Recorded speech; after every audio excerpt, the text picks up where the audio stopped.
सबसे पहले इन बेवकूफों को ये जानना चाहिए कि वहां जो पालघर में जो इंसिडेंट हुआ है वो किसी मुसलमान ने नहीं किया है। इनको मुसलमान को सामने लाना है हर बात में। अभी कोविड-19 कोरोना, इससे फाइट कैसे करना है ये चीज इनको नहीं, ये दिखाई नहीं सकते हैं। इनको यहाँ भी मुसलमान घुसाना है, कोई भी और बात हो, इनको वहां पे मुसलमान। पालघर, अबे यार वहां कोई मुसलमान नहीं, तुम वहां भी मुसलमान घुसा रहे हो। जब कोई मुद्दा नहीं मिलता है तो ये मुस्लिम मुस्लिम मुस्लिम मुस्लिम मुस्लिम करके, अरे टीआरपी तो बढ़ाना है ना, किसी तरीके से जेब में बैलेंस तो रखना है ना। वो जो सूट ये चमका रहे हैं रेमंड्स का, वो कैसे चमकाएंगे अगर जेब में बैलेंस नहीं होगा तो? और अगर मुंह पे मुसलमान शब्द नहीं आएगा तो टीआरपी कैसे आएगा? मुसलमान तो इनके भगवान है, मुसलमान की वजह से तो इनकी दुकान चल रही है, तो इनके लिए तो मुसलमान सबसे ग्रेट होना चाहिए। ये भी नहीं समझते बेचारे।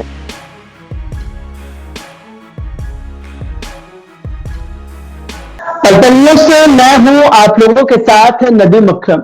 सोशल मीडिया पर एक शख्स को लेकर के गिरफ्तारी की मांग तेज हो गई है। ट्विटर पर अर्नब अरेस्ट को लेकर के ट्रेंड करते हुए लोग नजर आए। ये अर्नब गोस्वामी जी ने जो स्टेटमेंट दिया है सोनिया गांधी के बारे में, श्रीमती सोनिया गांधी के बारे में, उनको शायद ये पता नहीं कि एक बड़े मीडिया कर्मी होने के नाते उनका क्या दायित्व बनता है हमारे देश के लिए। वो एक समाज को रिप्रेजेंट कर रहे हैं, वो समाज तक कुछ डिलीवर कर रहे हैं। हम और हमारे जैसे कई यूथ उनको सुनते हैं, उस बात को परखते हैं और उस बात को इम्प्लीमेंट करते हैं।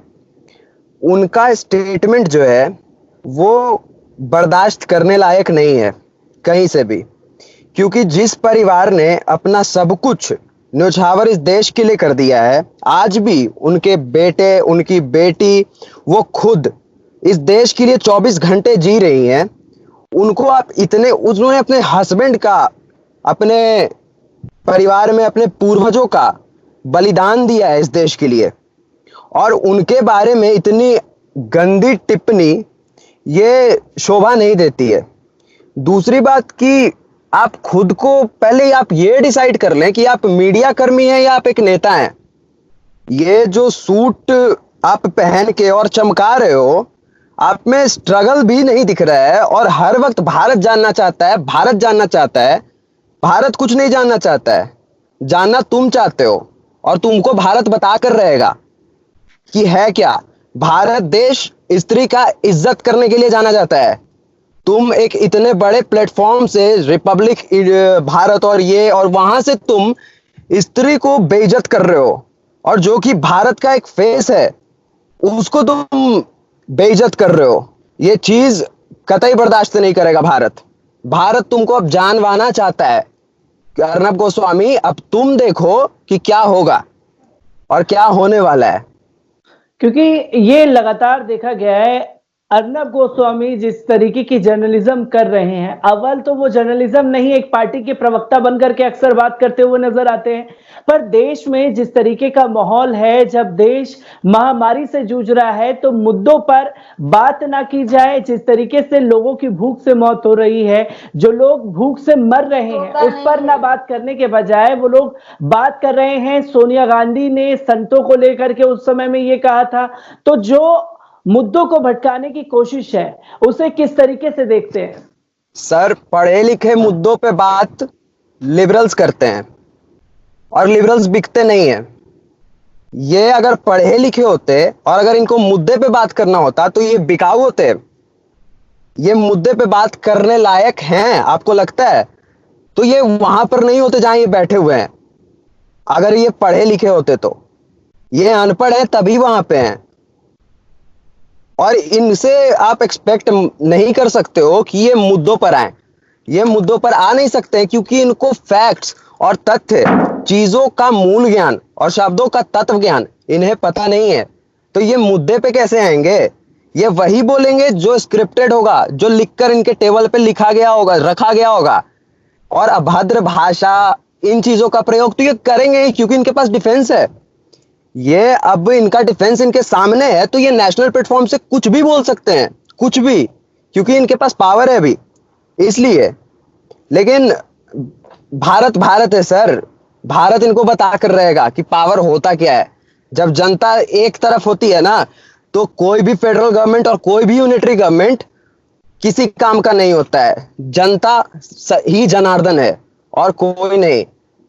अनमोल, जिस तरीके को लेकर के जिस मुद्दे पर ये लोग डिबेट करते हुए नजर आए, खासतौर पर पालघर की घटना पर 2 संतों की हत्या हो जाती है, वो ये बताने की कोशिश कर रहे हैं और हर बार ये देखा गया, चाहे शहनवाज हुसैन हो, संबित पात्रा हो, वो ये बोलते हुए अक्सर नजर आए इन लोगों के साथ और ये भी टिप्पणी करते हुए नजर आए कि अगर संतों की जगह कोई मुस्लिम मर जाता या कोई और होता या दलित कम्युनिटी से कोई होता तो लोग जो है सड़कों पर मोमबत्ती लेकर के निकल जाते और संत मर गए हैं इसलिए ये लोग सड़कों पर नहीं निकले और विपक्ष पूरी तरीके से खामोश है। जी, सबसे पहले इन बेवकूफों को यह जानना चाहिए कि वहां जो पालघर में जो इंसिडेंट हुआ है वो किसी मुसलमान ने नहीं किया है। वो जो भीड़ है वो मुसलमानों की नहीं है। इनको फैक्ट्स, वहां गए हैं ये, वहां वो कम्युनिटी वहां पे रहते कौन से लोग हैं ये इनको पता है, किस समुदाय के लोग वहां रहते हैं और किन किन लोगों ने हत्या की है और क्या वजह है। ये तो जो चीजें हम सुन रहे हैं वो तो है ही नहीं फैक्ट। सबसे पहली बात, इनको मुसलमान को सामने लाना है हर बात में। अभी कोविड-19 कोरोना, इससे फाइट कैसे करना है ये चीज इनको नहीं, ये दिखाई नहीं सकते हैं। इनको यहां भी मुसलमान घुसाना है, कोई भी और बात हो, इनको वहां पे मुसलमान। पालघर, अबे यार वहां कोई मुसलमान नहीं, तुम वहां भी मुसलमान घुसा रहे हो। इन पता नहीं इनके साथ हो क्या रहा है। और इनको जब कोई मुद्दा नहीं मिलता है तो ये मुस्लिम मुस्लिम मुस्लिम मुस्लिम मुस्लिम करके, अरे टीआरपी तो बढ़ाना है ना, किसी तरीके से जेब में बैलेंस तो रखना है ना। वो जो सूट ये चमका रहे हैं रेमंड्स का, वो कैसे चमकाएंगे अगर जेब में बैलेंस नहीं होगा तो। और अगर मुंह पे मुसलमान शब्द नहीं आएगा तो टीआरपी कैसे आएगा। मुसलमान तो इनके भगवान है, मुसलमान की वजह से तो इनकी दुकान चल रही है, तो इनके लिए तो मुसलमान सबसे ग्रेट होना चाहिए। ये भी नहीं समझते बेचारे, ये तब भी अवहेलना कर रहे हैं। चलिए अनमोल, ये तो देखने को मिल रहा है कि जिस तरीके से ये लोग मुसलमानों को टारगेट करते रहते हैं, कभी डिबेट के जरिए, कभी कोई नेता आकर के कुछ भी बोल करके निकल जाता है, पर इसका असर जो है अब विदेशों में होने लगा है। क्योंकि हर बार यही बताने की कोशिश की गई कि मोदी जी का डंका विदेशों में बज रहा है, अरब कंट्रीज जो है मोदी को एक भगवान के तौर पर देख रही है, अच्छा गठबंधन हो रहा है। और अब जिस तरीके से लगातार अरब कंट्रीज, खासतौर पर गल्फ कंट्रीज ट्वीट पर इन लोगों को जवाब दे रही है, तो अब ये लोग डर से अपने ट्वीट को डिलीट करते हुए नजर आ रहे हैं। किस तरीके से देखते हैं जो विदेशों में, क्योंकि इसमें बदनामी जो है भारत की सबसे ज्यादा है और भारत को आगे लग करके देखना पड़ेगा बजाता किसी व्यक्ति पर्सन के।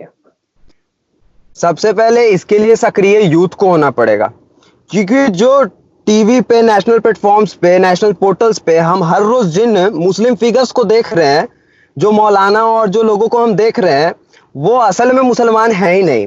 वो 4 लोग भारत देश के मुसलमान समुदाय को रिप्रेजेंट नहीं कर सकते हैं।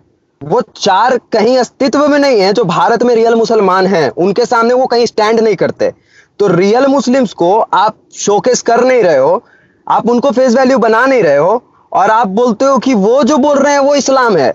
वो मुसलमान, वो एक मौलाना हो सकता है, वो एक आदमी हो सकता है, वो इस्लाम और वो एक मुसलमान नहीं हो सकता है। इंडिया में बहुत सारे साइंटिस्ट, बहुत सारे रिसर्चर्स, बहुत सारे बड़े बड़े लोग, बहुत सारे प्रोफेसर्स, ये सब मुसलमान है और ये इस्लामिक फिगर्स हो सकते हैं। लेकिन बजाय इसके आप बुला किसको रहे हो, जो बिकाऊ है, और जो बिकाऊ है वो ना मुसलमान हो सकता है ना हिंदू, और इन लोगों के साथ खेलती है। जब जनता बेवकूफ बन रही हो तो जो उच्च स्तरीय लेवल के लोग हैं वो बेवकूफ बनाते हैं, वो सऊदी के हो या भारत का हो, वो साथ मिलकर एक रणनीति बनाएंगे, क्योंकि उनको सत्ता में रहने का आदत है और वो उस चीज को कंटिन्यू करना चाहेंगे। और करने के लिए वो आपको, हमको, जानवर को, गाड़ी को, घोड़े को, हर चीज को यूज कर सकते हैं। तो इसमें कुछ नया नहीं है। बदलाव हमें लाना है, फिगर हमें चूज करना है कि कौन होगा मुसलमान का।